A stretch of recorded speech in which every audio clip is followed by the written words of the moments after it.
দেশের এমন বন্যা পরিস্থিতির জন্য আসলে কি ভারত দায়ী? যদি তাই হয় তাহলে ভারতের স্বার্থ কি?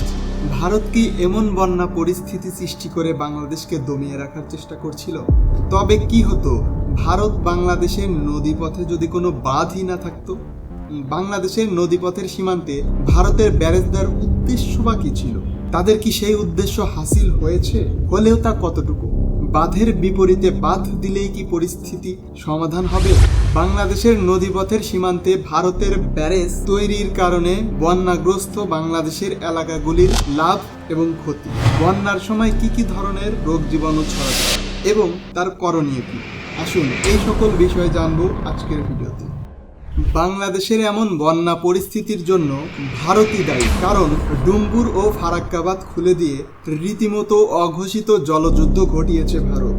ভৌগোলিক অবস্থানের দিক দিয়ে তিন পাশে ভারত ও এক পাশে মায়ানমার অবস্থিত। ছোট্ট এই দেশের বুকে প্রবাহিত হচ্ছে ছোট বড় প্রায় 405টি নদী। এই নদীগুলির মধ্যে 57টি নদী আন্তঃসীমান্ত নদী, যার মধ্যে 54টি বাংলাদেশ ও ভারতের মধ্যে অভিন্ন এবং 3টি বাংলাদেশ ও মায়ানমারের মধ্যে অভিন্ন রয়েছে। এদিকে হিমালয় ও বঙ্গোপসাগরের মাঝে রয়েছে বাংলাদেশ ভারত ভূখণ্ড। এই ভূখণ্ডের সবচেয়ে ভাটি এলাকা হলো বাংলাদেশ এবং উজানের একটি বড় অংশ হচ্ছে ভারত। এই ভূখণ্ডগুলির মাঝখানে যখন বন্যা পরিস্থিতি দেখা দেয় তখন একটি প্রশ্ন চলে আসে, উজান থেকে যেই পানি ভাটির দিকে আসে সেই পানির প্রবাহমান গতি ও পরিমাণের তথ্য আমরা পাচ্ছি কিনা বা ভারত পরিপূর্ণভাবে দিচ্ছে কিনা, এটি নির্ণয়ের জন্য 1972 সালে যৌথ নদী কমিশন বোর্ড গঠন হয়।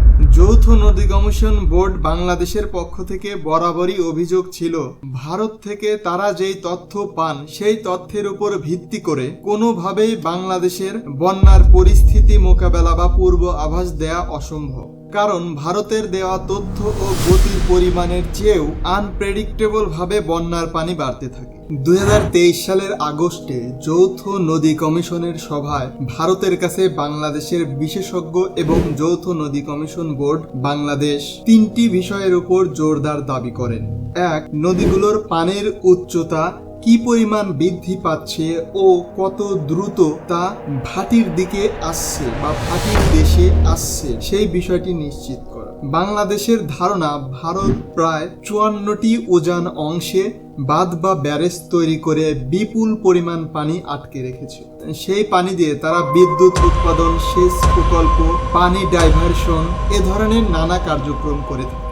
বর্ষাকালে যখন এই পানিগুলো মাত্রা অতিরিক্ত হারে বেড়ে যায় তখন ওই বাঁধ বা ব্যারেজগুলো অটোমেটিক্যালি ওপেন হয়, ফলে ভাটির দেশ বাংলাদেশের অভিন্ন নদীর নিচু ও জনবসতি এলাকা বন্যার কবলে পড়ে। এতে বাংলাদেশের জনজীবন বিপর্যস্ত হয়। তাই বাঁধ বা ব্যারেজগুলি ওপেন করার আগে বাংলাদেশকে তথ্য নিশ্চিত করতে হবে, কিন্তু এই তথ্য ভারতের কাছ থেকে বাংলাদেশের যৌথ নদী কমিশন বোর্ড পায় না, পেলেও তা আংশিক পরিমাণ। ওই তথ্যগুলি দ্বারা বন্যা পরিস্থিতি বা এ ধরনের দুর্যোগ মোকাবেলা করতে কমপক্ষে 3 দিন আগে পূর্ব আভাস দেওয়া উচিত।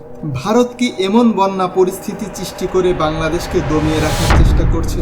হ্যাঁ, ভারত থেকে আসা পানিগুলি গোমতী নদীর মাধ্যমে বঙ্গোপসাগরে যাওয়ার কথা, কিন্তু মাত্রা অতিরিক্ত পানি প্রবাহের গতি দেশের বিভিন্ন নিচু জেলাগুলিকে ডুবিয়ে দিচ্ছে। অন্যদিকে নদীগুলির প্রবাহমান বাধা হয়ে দাঁড়াচ্ছে বিভিন্ন স্থাপনা। তথ্য ও পূর্বাভাস না দিয়েই মাত্রা অতিরিক্ত পানি ছেড়ে দিচ্ছে ভারত। বাংলাদেশকে এমন জলাক্রমণ করার মাধ্যমে ভারত কোনো হুমকি দিচ্ছে না তো?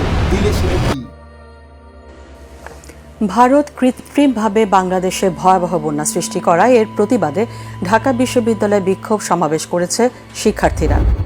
ভারত খরা মৌসুমে আমাদেরকে পানি না দিয়ে আমাদেরকে খরায় রাখে, আবার যখন বর্ষার মৌসুম আসে তখন পানি ছেড়ে দিয়ে আমার মা বোনদেরকে, আমার কৃষক শ্রমিক ভাইদেরকে তারা ডুবিয়ে মারে। প্রাকৃতিক দুর্যোগ নয়, তারা হচ্ছে এখন বিজয় উল্লাস করছে। তাদের বিভিন্ন যে সংবাদ মাধ্যম সেখানে আপনারা দেখতে পাবেন যে তারা বলছে যে বাংলাদেশের আর্জিটা এখন কাতর স্বরে। তবে কি হতো ভারত বাংলাদেশের নদীপথে যদি কোনো বাঁধই না থাকতো? ভারত বাংলাদেশের অভিন্ন নদীর মাঝে যদি কোনো বাঁধ না থাকতো তাহলে প্রাকৃতিক নিয়মে প্রবাহমান পানি ভারত বাংলাদেশ উভয়ই সমানভাবে ভাগ পেত। বাংলাদেশকে পোহাতে হতো না এমন শুষ্ক সময়, মরুকরণ আর বর্ষায় অতি বন্যার প্রবাহ। ক্ষতি হতো না অর্থনীতির, বিপর্যস্ত হতো না বাংলাদেশের ৮ জেলার জনজীবন, ভেসে যেত না মাঠের ফসল, গোয়ালের গরু, বাসস্থান, হাহাকার করতে হতো না খাবারের জন্য, দেখতে হতো না এমন ক্লান্তি লগ্ন, আর দেখতে হতো না মাঠের জলে লাশ। 1961 সালে ফারাক্কা বাঁধ নির্মাণ করেন এবং 1975 সালে সম্পন্ন হয়। ব্যারিজটি তৈরি করার প্রধান উদ্দেশ্য ছিল কলকাতা বন্দরের গভীরতা তৈরি করা, কারণ সেখানে বন্যার পানি নিয়ে যেত বিপুল পরিমাণ পলি বা পলিমাটি, আর সেই পলি যাওয়ার কারণে কলকাতা বন্দরের গভীরতা কমে যেত এবং পশ্চিমবঙ্গের ভাগীরথী নদীতে পানি প্রবাহ বাড়ানোর জন্য মূলত এই বাঁধটি তৈরি করে। এছাড়াও তাদের অনেক হিডেন উদ্দেশ্য ছিল। 1996 সালে পানি বন্টন চুক্তি স্বাক্ষরের পরেও অভিযোগ রয়েছে শুষ্ক মৌসুমে ভারত চুক্তি অনুযায়ী বাংলাদেশকে পানি না দেয়া।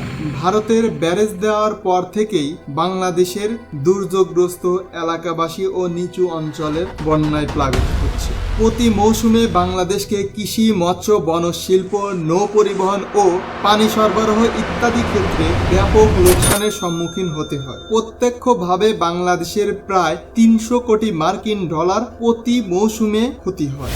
যদি পরোক্ষ হিসাব করা যায় তাহলে ক্ষতির পরিমাণ অনেক বেশি হবে। 1966 সালের তুলনায় বর্তমানে পদ্মার পলি প্রবাহের পরিমাণ কমে গেছে প্রায় 20% এবং কার্বন প্রবাহের কারণে জলবায়ু পরিবর্তনজনিত নানা কারণে সমুদ্রের পৃষ্ঠের উচ্চতা বৃদ্ধি পাচ্ছে। প্রতি বছর বাংলাদেশের প্রায় 26,000 বর্গ কিলোমিটার এলাকা অর্থাৎ 18% বন্যায় প্লাবিত হচ্ছে।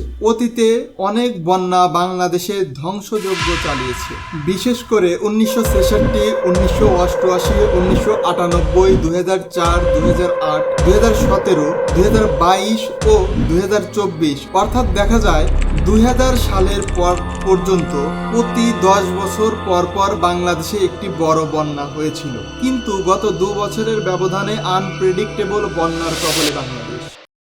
বাঁধের বিপরীতে বাঁধ দিলে কি পানির প্রবাহকে বিপরীতমুখী করে দেওয়া যাবে?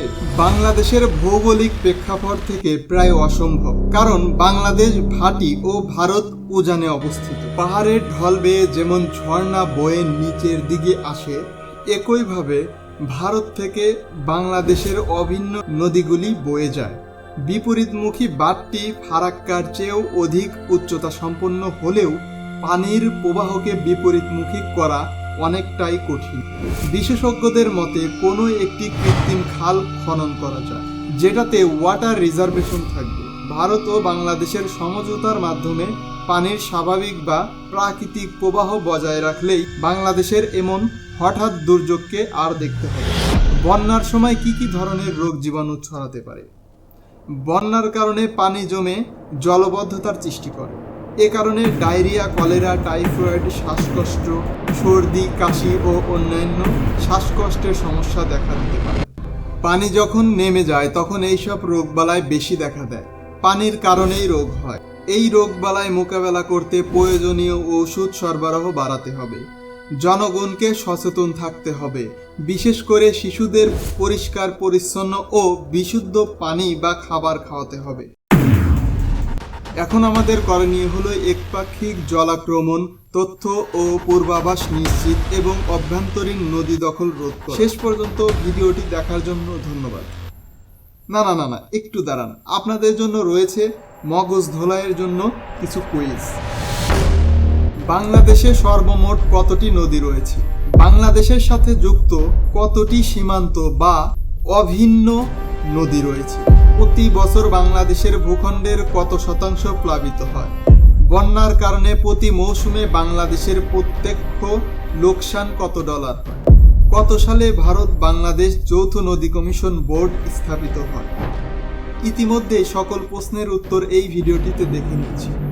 এখন শুধু কমেন্ট বক্সে গিয়ে প্রশ্নের নাম্বার এবং উত্তর কমেন্ট করুন। ধন্যবাদ।